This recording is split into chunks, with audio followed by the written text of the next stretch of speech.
আসসালামু আলাইকুম। আজকে আমি আবারও হাজির হয়েছি আপনাদের মাঝে মুরগির মাংসের ঝাল ঝাল ঝুরা ভর্তার রেসিপি নিয়ে। বিশ্বাস করুন, এই রেসিপি যদি একবার তৈরি করেন তাহলে এটা জাস্ট প্রেমে পড়ে যাবেন।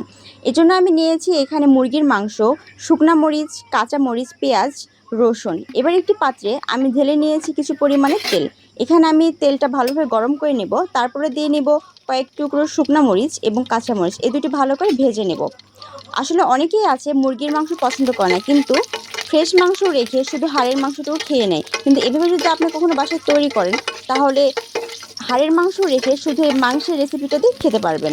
আপনার চোখের সামনে ভালো ভালো রান্না রেখেও আপনার এটা দিয়ে খেতে ইচ্ছে করবে।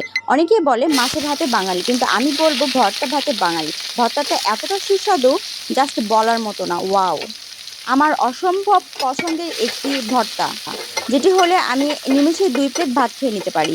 এই কারণে আমি ফ্রেশ মাংসটা এক সাইডে উঠাই নিয়ে এভাবে আমি ভর্তা রেসিপি তৈরি করি। আমাদের ফ্যামিলির সবার অনেক পছন্দের এই ভর্তাটি। আমি এই পেঁয়াজটা ভালোভাবে ভেজে নেব, একদম লাল লাল ও মুচমুচে করে। দেখতেই পাচ্ছেন কতটা কালারফুল এবং লাল লাল হয়ে গেছে। আমি আরও কিছুক্ষণ এটা নেড়ে চেড়ে নেব। দেখতেই পাচ্ছেন কত সুন্দরভাবে লাল লাল হয়ে গেছে। পেঁয়াজটা এভাবে ভেজে নিলে এতটা টেস্টি ও সুস্বাদু হয় বলার মতো না। আপনি একবার ট্রাই করে দেখতে পারেন, একদম প্রেমে পড়ে যাবেন। এবার আমি এটাকে একটা প্লেটে উঠাই নিব। এখন আমি এটাতে কয়েক টুকরো মুরগির মাংস দিয়ে নেব কিছু পরিমাণের হলুদ, একটু 1 চামচ পরিমাণের মরিচ এবং লবণ এবং বেটে রাখা মশলা। এবারে ভালো করে নেড়ে চেড়ে কিছু পরিমাণে পানি দিয়ে নেব।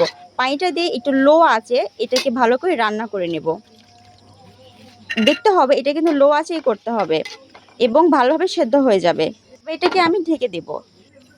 দেখতেই পারতেছেন কত সুন্দরভাবে সেদ্ধ হয়েছে। এটা আমি ঝুরঝুরা করে খুলে নেব একদম। সবগুলো খুব সুন্দরভাবে এটি ঝুরঝুরা করে নিতে হবে। দেখতেই পাচ্ছেন এটা আমার খুব পছন্দের একটা অসম্ভব পছন্দের একটা ভর্তার রেসিপি, যা দেখলে আমার জিভে পানি চলে আসে। এবার আমি এখানে ভেজে রাখা শুকনা মরিচ এবং কাঁচা মরিচটি ভালোভাবে গুঁড়ো করে নিচ্ছি। সামান্য পরিমাণ লবণও দিয়ে নিয়েছি। দেখতেই পাচ্ছেন সুন্দর করে মিহি করে নেব। আপনারা চাইলে 2-3 টুকরো মাংস দিয়েও এই ভর্তাটা তৈরি করে নিতে পারেন। খুবই অল্প পরিমাণে হলেও খুব ভালো হয়। এবার আমি এখানে বেরেস্তাটা দিয়ে নেব এবং ভালোভাবে মাখিয়ে নেব। এখন দেখতেই পাচ্ছেন ঝুরঝুরা করা মুরগির মাংসটা আমি ভালো করে ঢেলে নিয়েছি এবং খুব ভালোভাবে মেখে নেব। তারপরে এখানে আমি দিয়ে নেব কিছু পরিমাণে সরিষার তেল এবং কাঁচা পেঁয়াজ এবং কিছু পরিমাণের লেবু। সব কিছু দিয়ে অনেক ভালোভাবে মেখে নেব। দেখতেই পাচ্ছেন লেবুটা কত সুন্দরভাবে মিক্সড হয়ে যাবে এবং এটার টেস্ট যে এত পরিমাণের হবে আপনারা চাইলেও এটা কখনো ভুলতে পারবেন না।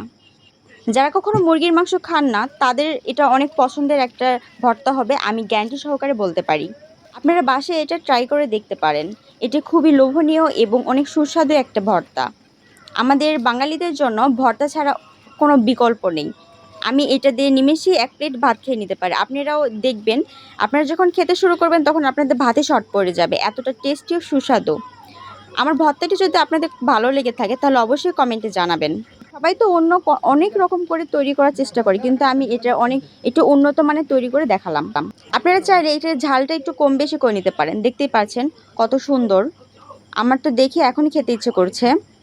অনেক সুন্দর এবং এটা দিয়ে আপনি নিমেষে অনেক তৃপ্তি সহ